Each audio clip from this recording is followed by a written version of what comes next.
या गोष्टीमुळे ना मला साहेबांचा खूप जास्त राग येतो आणि ती कोणती गोष्ट पुढं सांगते. तर साहेबांचं असं म्हणणं असतं, की घरामध्ये ना कोण त्यांच्या इकडचे म्हणजे सासरचे पाहुणे येणार असतील, आता त्यांचे मम्मी-पप्पा आलेत, तर त्यांच्यासमोर टी-शर्ट पॅन्ट घालू नको.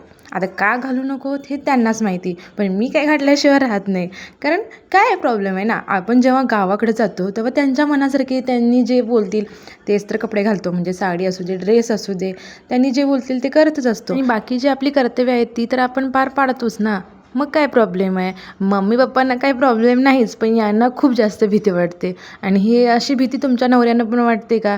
तर हे आहेच, पण गावाकडे पण अशी अजून पद्धत आहे, की काही बायका म्हणजे काही सासवा ज्या खास्ट आहेत. माझी तर सासू काही कास्ट-बिस्ट काही नाही आहे. पण ज्या सासवा खास्ट आहेत त्यांचं सांगते. लेकींनी काही पण कपडे घालून कुठं पण नाचलं तरी चालेल, पण सुनेनं मात्र साडीच घालून राहायची.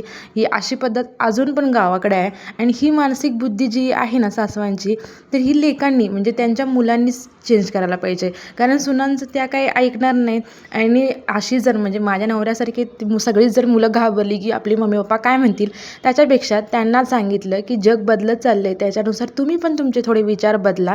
तर ते पण काहीतरी विचार करून थोडंफार का होईना त्यांचा माइंडसेट चेंज करतील, नाही का?